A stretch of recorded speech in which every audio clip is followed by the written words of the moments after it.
The Real Price of Everything, Rediscovering the Six Classics of Economics, edited with an introduction by Michael Lewis.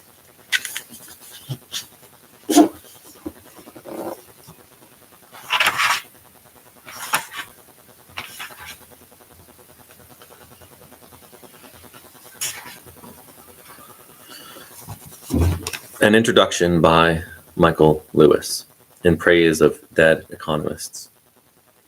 I should preface this introduction with an apology to its subjects.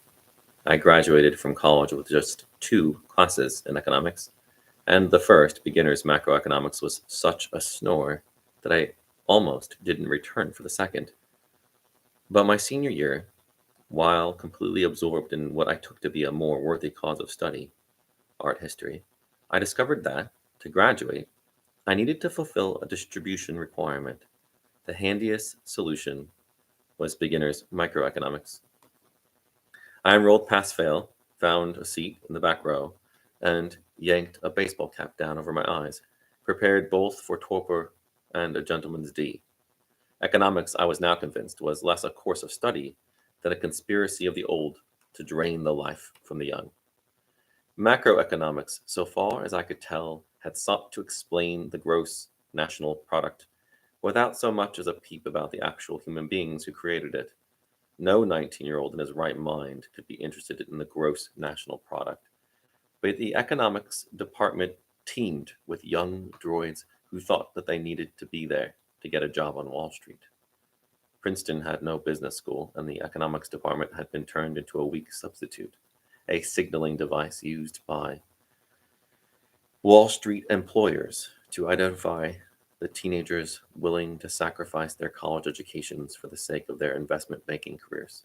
The whole enterprise struck me as more than a little creepy. And so the microeconomics professor, a dry wit named U. Reinhardt, came as a shock. He analyzed just about everything human beings did, and he seemed to me to be basically right about everything. He explained why drug dealing was so profitable, barriers to entry created by the law, and why lawyers were overpaid, barriers to entry created by lawyers. He explained one way in which a potato differed from a steak that had never occurred to me. As their income increased, people consumed fewer, not more potatoes, and why authors were forever falling out with their publishers. Their interests aren't properly aligned. Publishers seek to maximize the profits of a book. Authors, because they are usually paid a percentage of the gross, seek to maximize the revenues. Some of this I'm making up. The class met 25 years ago, and I no longer remember all the details, but I recall feeling a jolt as clearly as if it happened yesterday. The horror that such a powerful tool existed for analyzing human behavior and exposing the hidden connections between things. I remember thinking, if I don't find out more about this stuff, I'm doomed. Everyone but me will understand why I do what I do. A year later, I enrolled in a master's program in economics at the London School of Economics, designed for people innocent of any actual knowledge of economics. It was there in the open stacks of the Lionel Robbins Library that I first read most of the contents of this book. What I liked about these books is what I liked about U. Reinhardt's course. They handed you a peculiar new lens through which to view the world. This anthology is called Value, and it has a lot to say on the subject, but its real subject is man's rare, original attempts to understand himself and his affairs. These writers aren't always right. In many places, they disagree with each other, but even when they're wrong, they're interesting, even the most spectacularly wrong of them. Malthus's argument that because human beings reproduced faster than their means of subsistence, they faced imminent mass starvation, has exerted a spectacular influence on human thought. I happened to read for my amusement Malthus on Population, wrote Charles Darwin, in the passage of his autobiography devoted to the origin of species. And being well prepared to appreciate the struggle for existence which everywhere goes on, it once struck me that under these circumstances, favorable variations would tend to be preserved and unfavorable ones to be destroyed. The results of this would be the formation of a new species. Here then, I had at last got a theory by which to work. End quote. John Maynard Keynes famously once said that even the most practical men lived their lives unaware they were in the thrall of the ideas of some dead economist. Here are those dead economists. Reading these books chronologically, beginning with Adam Smith, you see how the earlier ones led to the later ones, how many of them seem to be part of the same great intellectual construction project, or rather they are like a group of Russian dolls, each competing to be the big one that contains all the others. 22 years after Smith published The Wealth of Nations, Thomas Malthus, the Eeyore of economics, sat down to explain why humanity was doomed. However, before he could lay out his argument, he needed to acknowledge that, quote, the most important argument that I shall adduce is certainly not new. The principles on which it depends have been explained by Dr. Adam Smith, end quote. The next year, 1799, a stock market mogul named David Ricardo picked up a copy of The Wealth of Nations and was himself provoked to think systematically about economic problems. His Principles of Political Economy and Taxation, published in 1817, opens by trying to define value, which could only be done by first mentioning Adam Smith's famous distinction between value in use and value in exchange. More than a century later, another stock market speculator, John Maynard Keynes, wrote The General Theory of Employment, Interest, and Money. In it, he traced the history of the idea at its center, that saving does not necessarily lead to productive investment, and so, with resources idle, government intervention might be required to maintain full employment. The first echoes of his grand theory, Keynes writes, were to be found in letters written from Thomas Malthus to David Ricardo, and in Malthus's dilations on Adam Smith. Adam Smith has stated, wrote Malthus, that capitals are increased by parsimony, that every frugal man is a public benefactor, and that the increase of wealth depends upon the balance of produce above consumption. That these propositions are true to a great extent is perfectly unquestionable, but it is quite obvious that they are not true to an indefinite extent. End quote. Quote, Ricardo, however, was stone deaf to what Malthus was saying, end quote, writes Keynes, as if Ricardo only viewed thrift with greater misgiving. Keynes wouldn't have had to work so hard to change men's minds about the inner workings of their economies. While laying the foundation, Ricardo could have sealed the crack before the castle went up. The first thing you notice when you read these books in a gulp, or at any rate, the first thing I noticed, is their distinctly mixed feelings toward market forces. If you're setting out to write a book that will one day be regarded as a classic work of economics, it apparently is no handicap to view markets with suspicion. Only one of these writers, David Ricardo, tends to the cloudless view that markets left to themselves lead to optimum outcomes. Four of them, Malthus, Mackay, Veblen, and Keynes, see the world through darker lenses. Malthus and Keynes explicitly set out to inform us of the urgent need to shape market forces. Mackay and Veblen seem willing to accept market insanities without feeling the need to do much more than describe them for our pleasure and edification. The most interesting case of all is Adam Smith, who probably did more than any human being for the cause of free markets, and who is, of course, identified as the founding father of classical economics, rather, of classical economists. But Smith was even more than that. One measure of the power of the wealth of nations is how much of it has become cliche. Perhaps its greatest cliche is that human beings are driven chiefly by their self-interest. Quote, it is not of the benevolence of the butcher, the brewer, or the baker that we can expect our dinner, but from their regard to their own self-interest, Smith writes in one of his most cited passages. Human beings, Smith says, possess a unique ability to, quote, truck, barter, and exchange one thing for another. Nobody ever saw a dog make a fair and deliberate exchange of one bone for another with another dog. End quote. From these inherently human traits were born markets, in which people seek the highest rate of return on their resources. Markets give us the farmer growing wheat who sees a boom in the price of corn and who responds to the benefit of all by growing corn instead of wheat, until the price of corn falls to the point that its rate of return equals the return on wheat. Markets give us the division of labor, an almost magical source of wealth. A man who sets out by himself to make pins will be lucky to make one pin a day. 10 men who divide the pin-making trade into a series of more specialized acts can make 48,000 pins a day. All this is to be celebrated, of course. At first blush, Smith's classic is a simple paean to the benefits of commerce between neighbors, between town and country, between nations. The Adam Smith of the early chapters of The Wealth of Nations appears to believe that anything that interferes with this commerce, taxes, subsidies, does more harm than good. For instance, Smith writes, there is no more useful occupation than teaching, and so, in the natural order of things, a great teacher would be very highly paid.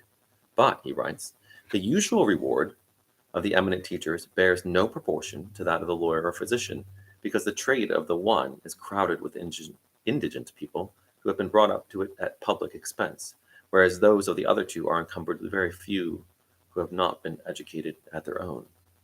In paying to train teachers, the government has screwed up the market of teachers and discouraged the most able men from performing this most valuable service. But there is another Adam Smith who believes that self-interest is not the sole basis of human behavior, and who leans toward the need for some visible hand to take hold of the market and improve it. This is the Adam Smith who wrote in The Theory of Moral Sentiments of the importance of man's natural sympathy for his fellow man to regulate his selfish instincts. This Adam Smith gets less attention than the other, mainly, I think, because people see in Adam Smith what they want to, but also because The Wealth of Nations is a very long book that most readers put down after they get what they take to be the general idea of it. The passage about the pin factory comes on page 2 of the original text, which helps to account for its fame. Somewhere around page 826 of that edition, Smith offers up a gloomier view of his pin factory as a soul-destroying enterprise, calling for government interference. Quote, the man whose whole life is spent in performing a few simple operations, he writes, generally becomes as stupid and ignorant as it is possible for a human creature to become. The torpor of his mind renders him not only incapable of relishing or bearing a part in any rational conversation, but of conceiving any generous, noble, or tender sentiment, and consequently of forming any just judgment concerning many even of the ordinary duties of private life. Unquote. And off he goes, listing the many debasements inflicted upon the soul of the ordinary worker by an efficient market economy, till he concludes that, quote, in every improved and civilized society, this is the state into which the great body of the people must necessarily fall, unless government takes some pains to prevent it, end quote. Economics, as I was eventually taught it, has no serious place for such value judgments. Economics is a science whose job it is to generate falsifiable propositions. But this isn't Adam Smith's economics. There are a great many shoulds in Adam Smith, and most of them concern the need to stop people from doing what they are inclined to do. The government should do something to offset the demoralizing effects of market forces. The young men shouldn't be allowed to travel abroad. Rich should pay more than the poor in taxes. Princes shouldn't engage in business as they're inept at it, and so on. The second thing that struck me while reading these classics all at once was the rift in economics that I sensed as a college student. There are economists with a gift for observing and describing human beings, and economists with a talent for erecting systems of thought, independent of any feel for the way actual human beings behave. And both types of economists are capable of writing works now regarded as classics. Another way to put this is that some of these writers seem to me to have greater literary powers than others. Ricardo, and especially Malthus, might as well be writing about Martians, and one has the sense that they might have preferred not to be writing at all, but adding, dividing, and multiplying.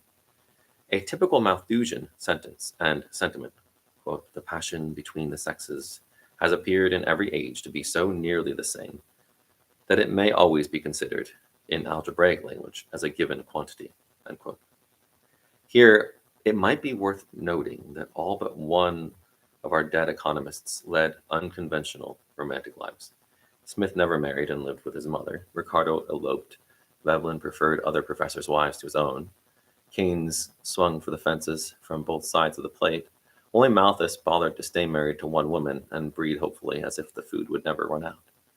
On the other hand, Smith, Mackay, Veblen, and Keynes each had in him a gift for social observation that would be the envy of the modern magazine journalist. Here's Smith on what now are referred to as status goods. A linen shirt, for example, is, strictly speaking, not a necessary of life. The Greeks and Romans lived, I suppose, very comfortably, though they had no linen. But in the present times, through the greater part of Europe, a creditable day laborer would be ashamed to appear in public without a linen shirt, the want of which would be supposed to denote that disgraceful degree of poverty. Custom, in the same manner, has rendered leather shoes a necessary of life in England. The poorest creditable person of either sex would be ashamed to appear in public without them. In France, they are necessaries neither to men nor to women, the lowest rank of both sexes appearing there publicly without any discredit, sometimes in wooden shoes and sometimes barefooted. Any commodity that is socially embarrassing to lack, Smith goes on to say, must be treated as a necessity. Everything else, for purposes of taxation, should be viewed as a luxury.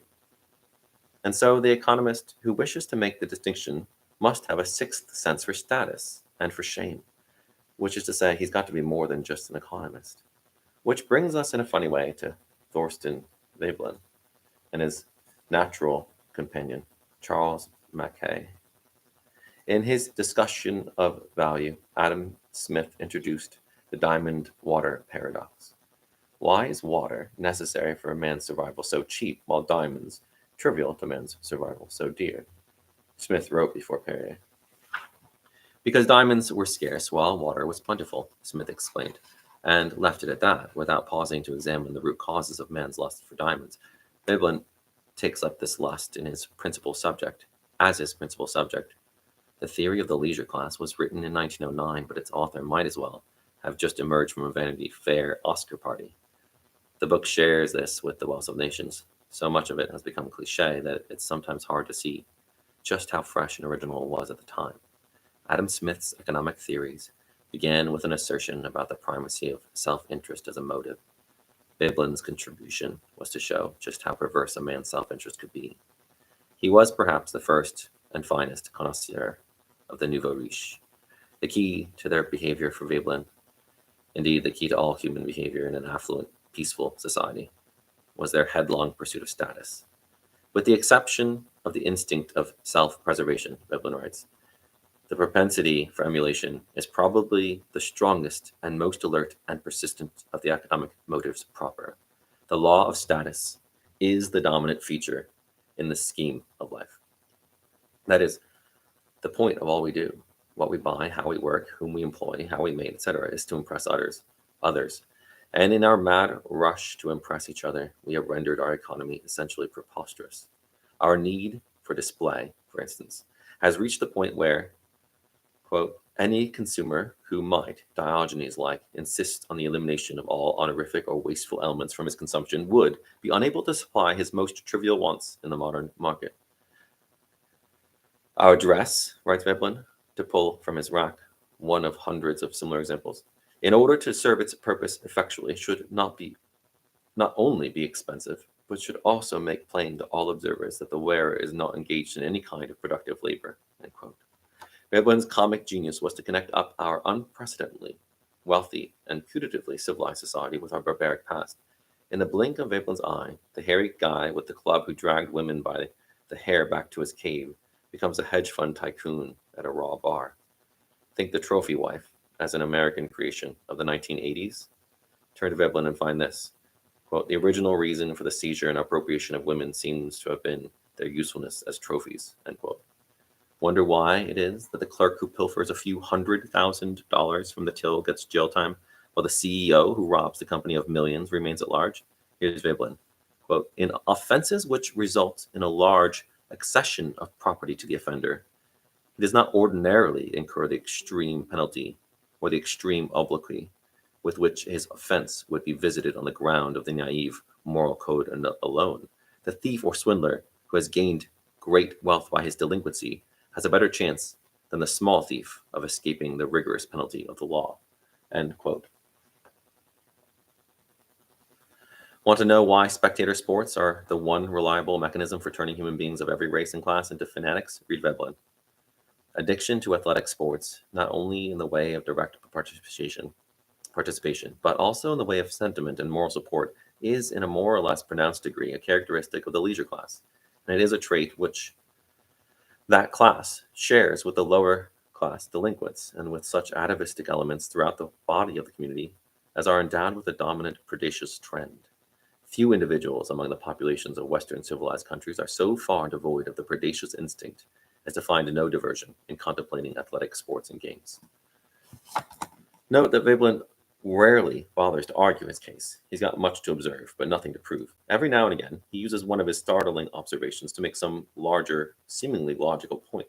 For instance, having established man's need to consume conspicuously, he goes on to suggest that Malthus was wrong because people will not bring children into the world unless they can make them objects of conspicuous display.